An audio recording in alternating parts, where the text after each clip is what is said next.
मृत्यूनंतरचं प्रेम. तो अजूनही झोपलाच होता.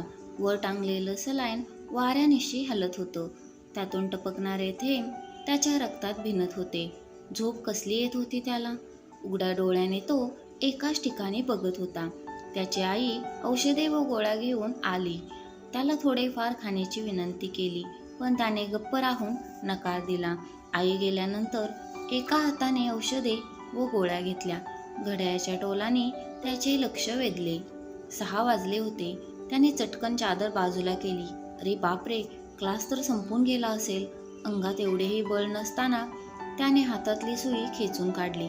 बळबळणाऱ्या रक्तावर कापसाचा गोळा पकडून तो सायकल जवळ गेला. त्याच्याकडे कुणाचेही लक्ष नव्हतं. भर पावसात तो सायकल घेऊन क्लासकडे गेला. क्लास तर केव्हा संपून गेला होता. बहुतेक सर्वजण घरी निघून गेले होते. थोडी पावसाची भुरभुर चालूच होती. ती अजूनही क्लासच्या बाहेर त्याची वाट पाहत उभीच होती. त्याला बघितल्यावर तिचे डोळे चमकले. तिला त्याचा राग आला होता. झप झप चालत त्याच्याजवळ पोहोचली. त्याच्या डोक्यावर छत्री पकडून त्याचा कान धरला. तू आजारी असताना इथं का आलास आणि पुन्हा छत्री विसरलास? बापरे, किती पाणी.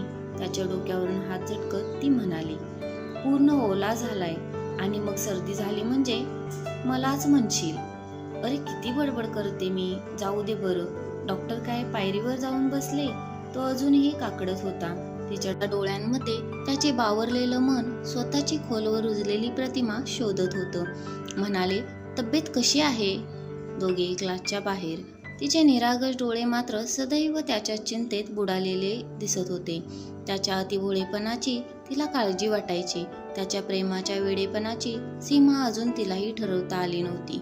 त्याच्या कपाळावर तिने हात ठेवला आणि ती दचकली. बापरे, किती भयंकर ताप आलाय तुला. आणि तरी तू एवढ्या पावसात मला भेटायला आला. तुला काही झालं म्हणजे? नाही, मीच वेडी आहे. मीच थांबते ना. आता मी थांबणारच नाही. तू बघच, मी थांबतच नाही. असं दुष्ट लागण्याजोगे प्रेम बघून त्याच्या डोळ्यामध्ये पाणी जमा झालं. बोलण्याचा प्रयत्न करताच त्याला खोकला आला. तिने त्याला न बोलण्याची विनंती केली.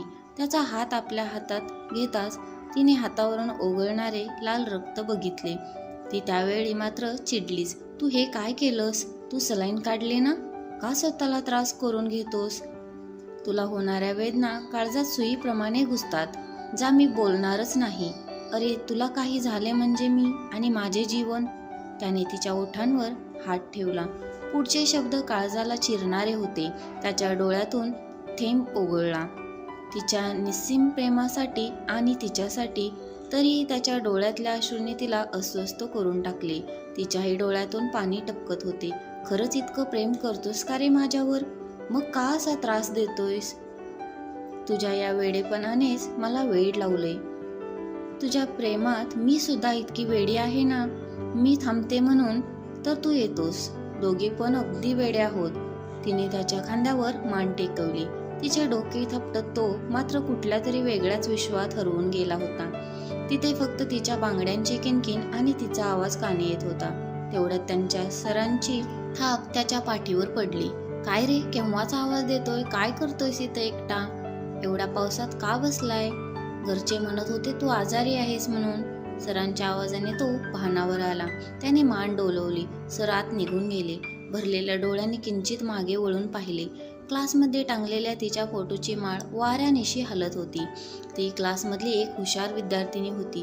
सर्व काही दृष्ट लागल्याप्रमाणे घडून गेलं होतं. स्वप्नाहून सुंदर अशा त्यांच्या दुनियेवर काळाने अशी झडप घातली की त्या दुनियेतील सर्व सुख काळ आपल्याबरोबर घेऊन गेला होता.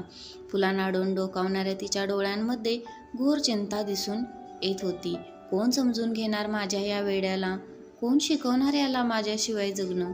कोणी जपेल का याला माझ्याप्रमाणे? असे अनेक प्रश्न तिला पडले असावे. त्याचे मन मात्र एखाद्या वेड्या हरणाप्रमाणे तिच्या सावलीमागे पळत होतं. ते हे मानायला तयारच नव्हतं की तिचं अस्तित्व आता संपलंय म्हणून. असे सावल्यांचे खेळ आभास त्याच्या जीवनाचा एक भागच बनून गेले होते. हृदयात जपून ठेवलेल्या तिच्या आठवणी अश्रू बनून क्षणाक्षणाला बाहेर पडत होत्या. तिची प्रतिमा डोळ्यामध्ये भरून जड अंतकरणाने तो सायकल जवळ गेला.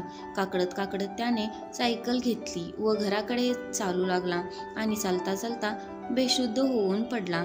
हे सर्व प्रेम होतं की वेड? मी त्यावेळी हे सारे फार जवळून बघितले होते. का कोणीतरी इतकंही प्रेम करू शकतं? हे असं कसं प्रेम होतं जे मृत्यूनंतर सुद्धा जिवंत होतं? खरंच त्याच्या वेडेपणाला बघून भुलून गेले होते. हृदयात जपून ठेवलेल्या तिच्या आठवणी मृत्यूंच्याही मर्यादा कमी पडल्या होत्या. या अगोदर तो खूप चांगला असायचा. क्षणोक्षणी त्याच्या चेहऱ्यावर आनंद असायचा, पण त्यानंतर त्याच्या चेहऱ्यावर हास्य मी पाहिलेच नाही. आता त्याने आपल्या मनावर ताबा मिळवलाय. सर्वांशी तो चांगला वागतो, अगदी पूर्वीप्रमाणे. पण फरक एवढाच आहे की तो पूर्वी सर्वांशी बोलू शकत होता. त्यावेळी आजारात त्याने आपली वाचा गमावली होती. त्या दोघांच्या सुखासमोर स्वर्ग सुद्धा फिका पडत असावा म्हणून देवालाही हेवा वाटला. आणि जे खरोखर चांगलं घडत असतं तिथेच नशीब तोकडे पडते. प्रश्न फार पूर्वीपासून अनुत्तरितच आहे.